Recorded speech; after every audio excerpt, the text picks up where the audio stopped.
बिस्मिल्लाहिर्रहमानिर्रहीम, अस्सलाम वालेकुम। मेरा नाम डॉक्टर असद मूद है। दोस्तों, आप जानते हैं ऊंट के बारे में? ऊंट की पैदाइश कैसे हुई? ऊंट सांप क्यों खाता है? और ऊंट सांप निगल कर प्यास लगने के बावजूद पानी क्यों नहीं पीता? ऊंट की आंखों में आने वाले आंसू किस काम के लिए इस्तेमाल होते हैं? ऊंट का गोश्त खाने के बाद वजू करना क्यों जरूरी है? ऊंट के बाड़े में नमाज पढ़ने से क्यों मना किया गया है? जब एक अरबी शख्स ने ऊंट को जबरदस्ती उसकी मां के साथ जिनसी मिलाप करने पर मजबूर किया तो उसके साथ क्या हुआ? आज हम आपको ऊंट के मुतालिक ऐसे हकायक बयान करेंगे जो यकीनन आपके लिए हैरान कुन होंगे। नाज़रीन, अल्लाह ताला ने कुरान पाक की सूरह गाशिया में इरशाद फरमाया कि ये लोग ऊंटों की तरफ नहीं देखते कि कैसे अजीब पैदा किए गए हैं। दोस्तों, ऊंटों का हदीस शरीफ में भी तज़किरा मौजूद है कि हर ऊंट की कोहान पर एक शैतान होता है। जब तुम उस पर सवार हो तो अल्लाह का नाम ले लो, बस तुम उसकी खिदमत करो, बेशक अल्लाह ही ने सवारी दी है। एक और हदीस में जिसका मफहूम ये है कि ऊंट शयातीन से पैदा किए गए हैं और हर ऊंट के पीछे एक शैतान होता है। हजूर सल्लल्लाहु अलैहि वसल्लम ने इरशाद फरमाया कि हर ऊंट की कोहान पर एक शैतान होता है और जब ऊंट पर सवार हो तो अल्लाह का नाम लो और अपने कामों में कोई कोताही ना करो। नादरीन, ऊंट का शुमार दुनिया में पाए जाने वाले कदीम जानवरों में होता है और सदियों में ऊंट इंसान की खिदमत करता चला आ रहा है। ऊंट सवारी, बुर्दबारी और बतौर गोश्त खुराक के तौर पर इस्तेमाल होता है और एक सेहतमंद ऊंट 450 किलोग्राम वजन उठा सकता है। ऊंट खुराक और पानी को चर्बी में तब्दील करके अपनी कोहानों में स्टोर कर लेता है। इसी तरह वो कई दिनों तक पानी पिए बगैर और खाना खाए बगैर जिंदा रह सकते हैं। उसके पंजे उससे रेत और बर्फ में धंसने के लिए इस्तेमाल किए जाते हैं और ऊंट की आंख में एक बंद झिल्ली होती है। गुलाफे चश्म की वजह से उसकी आंखें सहराई रेत और गर्द गुबार से महफूज रहती हैं। नादरीन, जब रेत की तूफान आते हैं तो उसके नथने जो है, नॉस्ट्रल्स जो होते हैं, वो बंद हो जाते हैं ताकि उनके अंदर रेत ना जा सके। ऊंट की नाक के नथने सामने से सीधे नहीं होते बल्कि थोड़ा सा तिरछे होते हैं। इसी वजह से खुले नथनों में भी रेत बराह रास्त डायरेक्टली नहीं एंटर हो सकती है। ऊंट को सहराई जहाज भी कहा जाता है। ऊंट की दो अक़साम बहुत ज्यादा मशहूर है।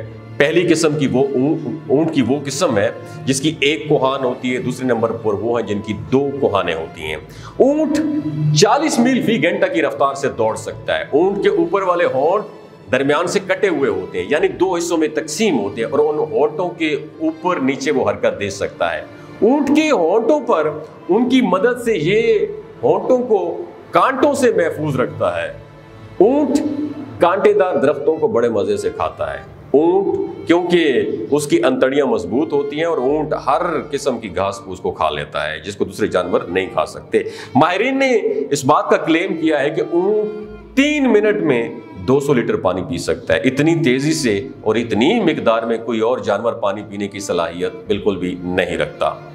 सैयदना जाबिर रजी अल्लाह तआला अन्हु बयान करते हैं कि मैं नबी करीम सल्लल्लाहु अलैहि वसल्लम की खिदमत में हाजिर था और एक आदमी आया और उसने आप सल्लल्लाहु अलैहि वसल्लम से सवाल किया कि क्या मैं बकरी का गोश्त खाने पर वजू करूं?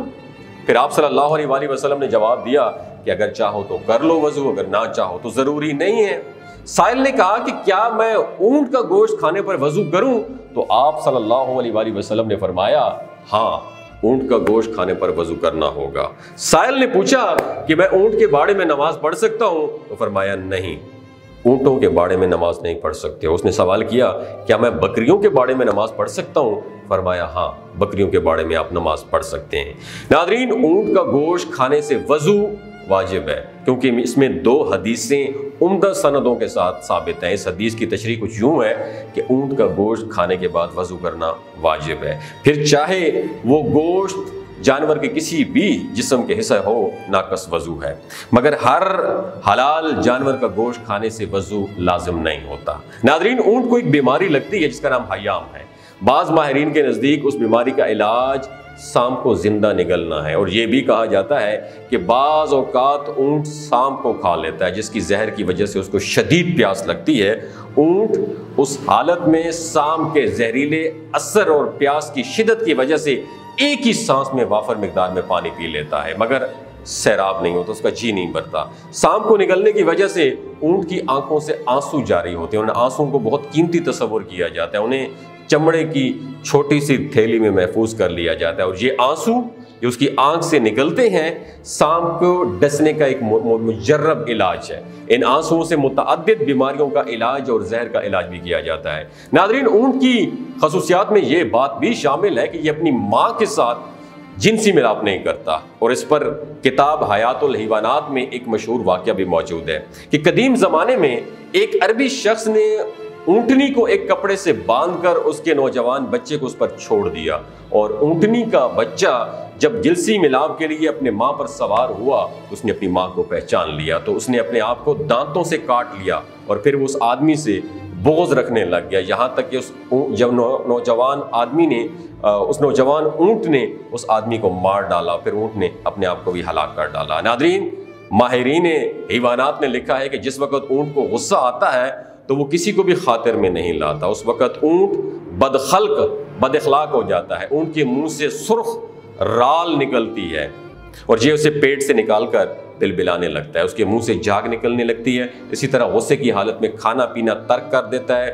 یاد رکھیے دوستو، اونٹ سب سے زیادہ بغض اور کینہ رکھنے والا جانور ہے، مگر اسی کے ساتھ ساتھ اس میں صبر و تحمل اور دوسروں پر اٹیک کرنے کی صلاحیت بھی موجود ہوتی ہے۔ ناظرین، اونٹ کے بدن میں پتا موجود نہیں ہوتا، شاید اس لیے اس کے اندر صبر و تحمل کی بے پناہ قوت موجود ہوتی ہے۔ اونٹ کے اندر نہایت اطاعت اور بردباری ہوتی ہے۔ اونٹ کی اطاعت اور بردباری کا یہ عالم ہے کہ اگر کوئی چوپایا اس کی نکیل دبا کر جہاں لے جائے اسے وہ آسانی کے ساتھ اس کے ساتھ چلا جاتا ہے، کیونکہ یہ اطاعت سے کبھی روگردانی نہیں کرتا۔